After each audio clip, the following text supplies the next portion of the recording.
Hai, salam semuanya. Ketemu saya dengan Rudi Pahala Simatupang. Mungkin Anda semua atau kita semua sudah melihat beberapa video yang saya upload lewat YouTube tentang bagaimana ibadah-ibadah yang setelah dilakukan di Family Blessing.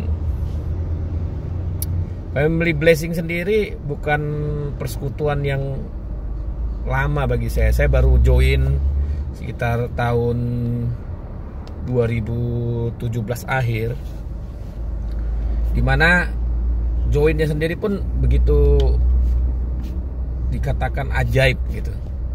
Pada waktu itu saya lagi ngalami keterpurukan, baik itu kesehatan, baik itu keuangan. Kita punya utang banyak sekali, sampai saya dengan istri banyak bertengkar karena masalah ekonomi. Ya, saya sebutkan aja jumlahnya ada sekitar 100 juta lebih yang kami punya, yang kami hutangi, baik itu kartu kredit.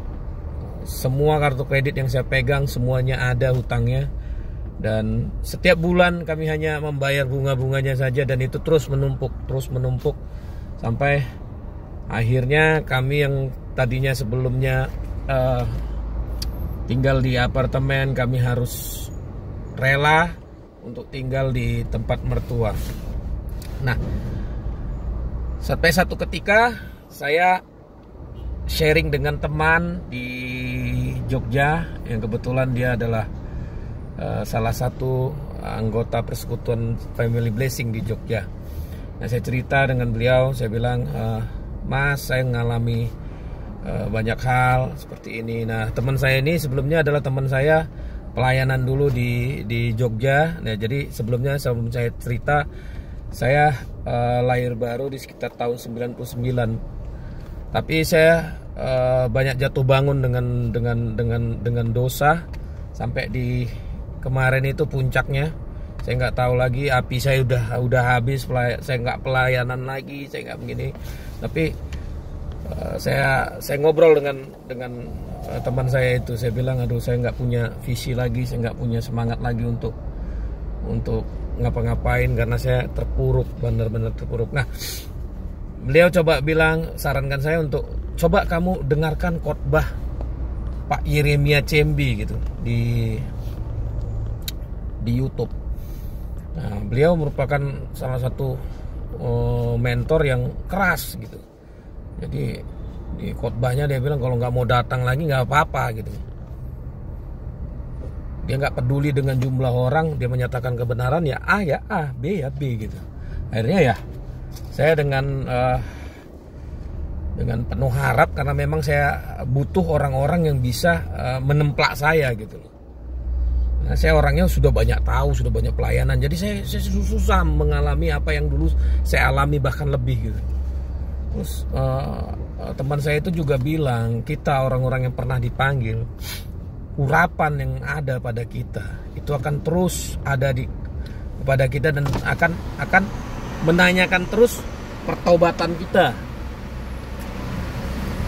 untuk kita segera berbalik kepada Tuhan gitu. Saya pikir, apa ya ini, apa saya masih dikasihi Tuhan atau enggak gitu. Akhirnya saya beranikan diri, saya cari di YouTube Family Blessing. Saya bilang, persekutuannya apa namanya? Persekutuan Family Blessing. Saya lihat Family Blessing, ternyata Family Blessing cuman ada klip-klip doang, cuman ada klip-klip saja yang ada ibadah gitu ya, ibadah yang isinya cuman pujian gitu, biasa aja, dan pujiannya juga terpotong gitu, hanya sekitar 1 menit gitu, berjudul Family Blessing Jakarta. Entah kenapa saya tergerak saja meninggalkan nomor telepon saya. Saya bilang di situ, saya merindu untuk join di Family Blessing. Tolong hubungi saya. Saya pakai nama panggilan saya di situ, bukan nama asli saya. Nama panggilan saya buat hubungin Dipa di 0818 sekian. Saya pikir ya udahlah, saya juga nggak tahu kontaknya, saya nggak tahu ininya, saya cuma tinggalkan itu. Saya cuma lihat khotbahnya di khotbah-khotbah Pak Yeremia di YouTube yang lain. Ya, saya sangat diberkati dengan khotbah-khotbahnya. Nah, di situ saya mendengar tentang benih, tentang menabur, tentang roh naga, spirit of snake. Banyak hal yang saya lihat ini saya butuh mengalami gitu. Pada waktu itu saya dengar khotbahnya sekitar Desember belasan gitu.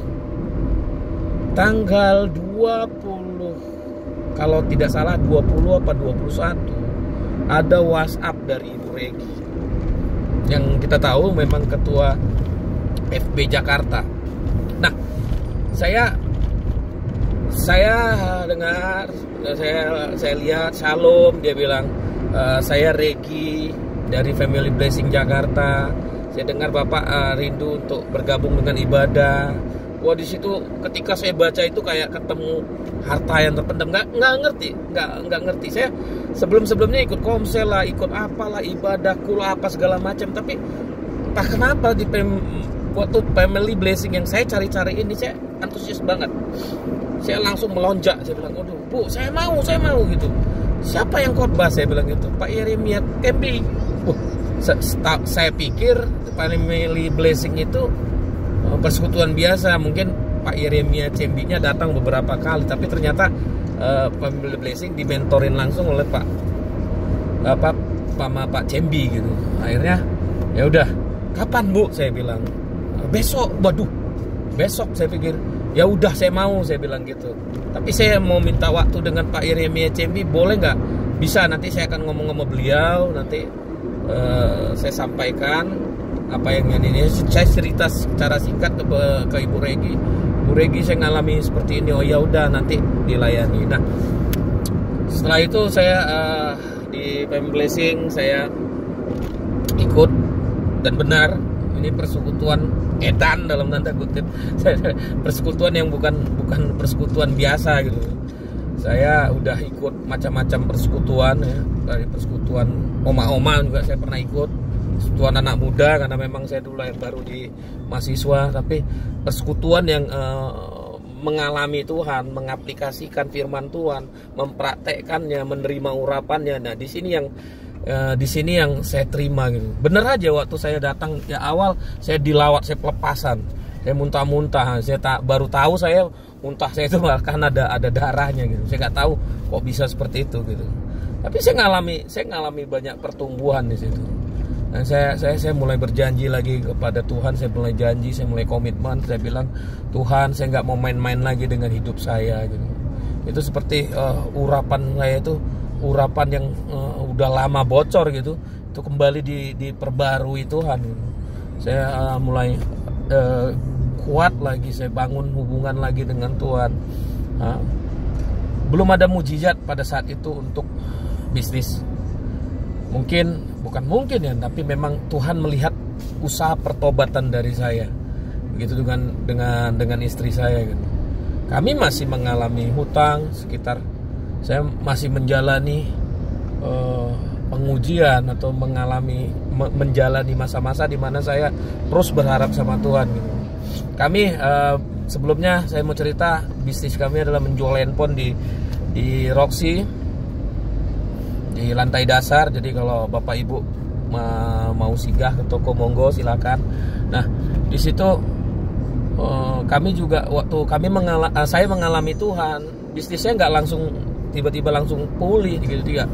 Saya masih mengalami kesulitan ekonomi, di mana saya harus berjuang. Saya datang ke toko jauh-jauh dari Cibubur ke Roxy, masih sepi, ada 2. Terus di mana desakan terakhir pun akhirnya cincin nikah yang saya pakai ini harus ditaruh di Penggadaian. Saya pikir ya sudahlah, yang penting bagi saya Yesus sudah kembali dalam hidup saya, kembali kepada Yesus. Itu maksud saya, yang penting saya tetap mengalami Tuhan. Api yang ada itu lebih daripada apapun.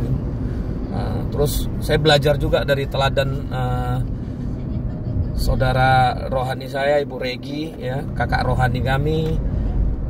Beliau mengajarkan bagaimana bisnis yang halal, bisnis yang dibangun dengan dasar-dasar yang benar. Saya juga komitmen membenahi, walaupun kami dalam keadaan sulit. Contoh, kami tidak bermain-main lagi dengan menjual barang BM yang baru kepada orang, barang rekondisi, barang yang bekas penggadaian, barang yang bekas maling, ataupun barang-barang apa saja yang nggak berkenan di mata Tuhan, kami tidak jual lagi. Walaupun desakan dari teman-teman dari toko-toko sebelah ataupun dari depan yang depan saya, di atas saya, toko-toko yang di atas mengatakan saya nggak begitu sependapat dengan kamu, mungkin terlalu aneh mungkin menurut mereka, karena sekarang ini masa sepi, jadi kita harus lebih cerdik lah, lebih apalah gitu. Kalau saya sih, saya komitmen ketika saya bertemu dengan Tuhan di Family Blessing ini, saya bilang saya nggak mau main-main lagi dengan hidup saya. Saya mau bersih 100%.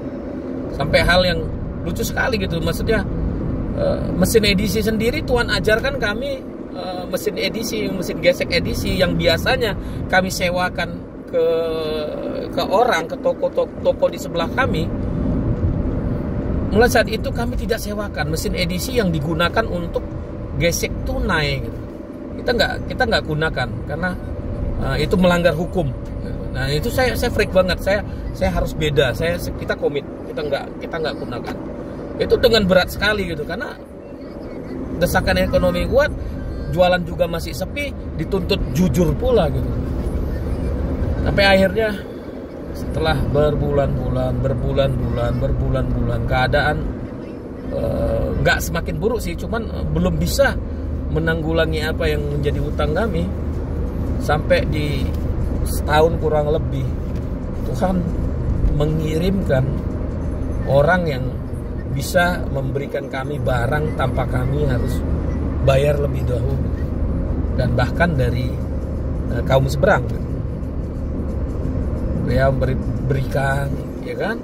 Kita jual, kita setor, kita jual, dari untungnya kita bayar utang-utang kita bayar utang-utang kita. Puji Tuhan, setengahnya kebayar, kita pikir oh dialah orang yang diberikan Tuhan. Ternyata enggak. Kami pun diajar Tuhan untuk terus berharap pada Tuhan, bukan pada manusia. Orang tersebut yang sudah memberikan kami barang yang tanpa membayar itu menjual barang-barang itu langsung kepada reseller kami, dipotong lagi. Saya pikir, loh kok dia mengkhianati kami, padahal kami kan jujur gitu kan. Tapi tetap saja kami terus mengarahkan mata kami pada Tuhan, mengarahkan mata saya. Rezeki hanya daripada Tuhan. Tuhan kirim lagi supplier yang kami pikir tidak bisa nolong kami, karena supplier ini barang-barangnya terlalu mahal dan tidak bisa jual. Tapi ajaibnya Tuhan kirimkan supplier ini memberikan harga yang terbaik, dan kami pun menjual dengan cepat sekali, sampai akhirnya kami bisa jumlah uang yang kami miliki mampu membayar semua utang-utang kami. Kami mengalami banyak hal. Saya mengalami banyak hal di persekutuan ini. Karena kadang-kadang aneh juga gitu, hal-hal yang kami nggak dapat di gereja atau dimanapun yang saya pernah ada gitu. Semacam hal-hal yang viral sekarang seperti perjanjian garam, terus pentahiran. Saya pikir kan saya udah baptis air, apalagi nih pentahiran. Tapi bagi saya mau bersaksi di sini. Segala sesuatu yang dasarnya firman Tuhan memang perlu diuji. Dan puji Tuhan, segala sesuatu yang diberitakan kepada saya, misalkan nali baptis air, pentahiran ataupun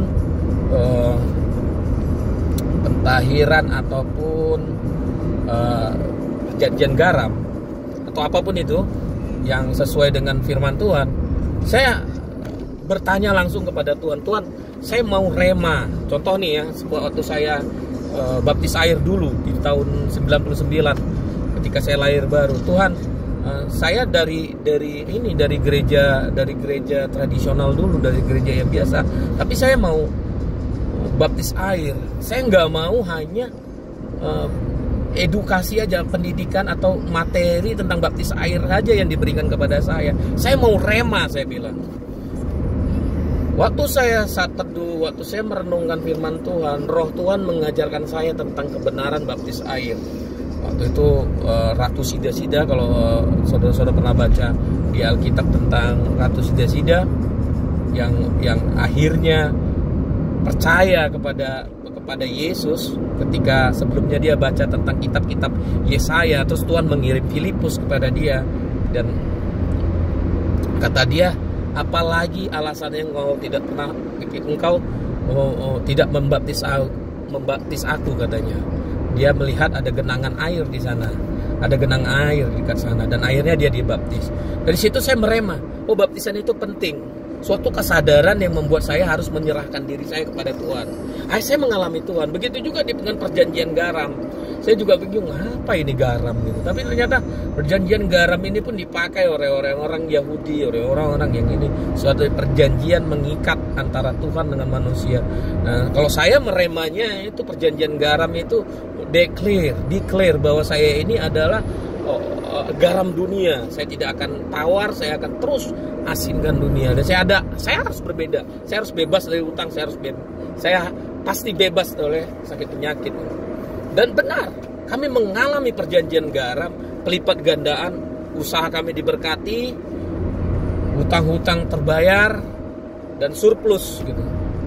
Jadi apapun yang terjadi di viral yang hari-hari ini, yang mengatakan ini sesat, tidak sesuai dengan ini, saya pikir jangan sampailah kita terlalu cepat menghakimi apa yang saudara-saudara kita mengalami. Pendeta A yang mengalami, kalau kita dengar hari-hari ini lagi viral juga pendeta A yang berhubungan intim dengan Roh Kudus. Itu disalahartikan bagaimana gitu, disalahartikan oleh orang-orang. Itu sesat, itu sesat.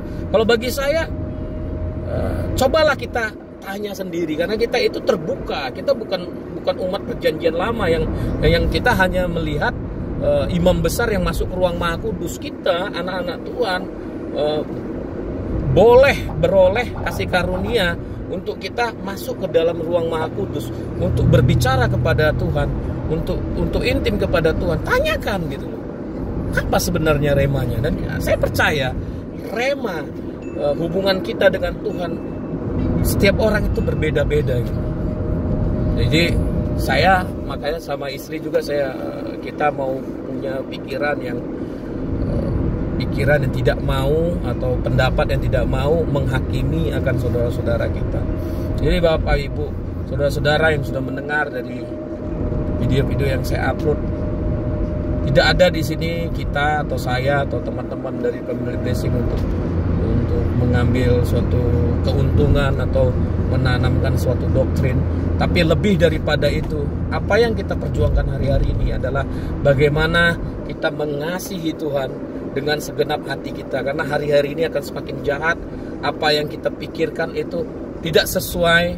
Ada banyak tantangan, ada banyak hal yang membuat kita, kalau kita tidak kuat pada Tuhan, kita akan mudah ditipu, dan kita akan mudah jatuh, dan kita kehilangan apa yang menjadi panggilan kita ketika Tuhan pertama kali memanggil kita. Jadi saya akan tutup apa yang menjadi kesaksian saya hari ini. Marilah kita sama-sama seperti ditulis di Yohanes 15, kita akan menjadi carang-carang dari pokok anggur yang benar, supaya kita berbuah di hari-hari zaman di mana di akhir zaman ini, di mana Tuhan Yesus sebentar lagi datang. Kita semua didapati berbuah. Kita semua tidak menjadi pohon yang tidak berbuah, yang akhirnya dibakar. Kita semua menjadi pohon yang berbuah, yang menyenangkan hati Tuhan, sampai kita di hari Maranatha tidak ada yang terlewat bagi kita semua. Shalom bagi kita semua. Tuhan Yesus memberkati.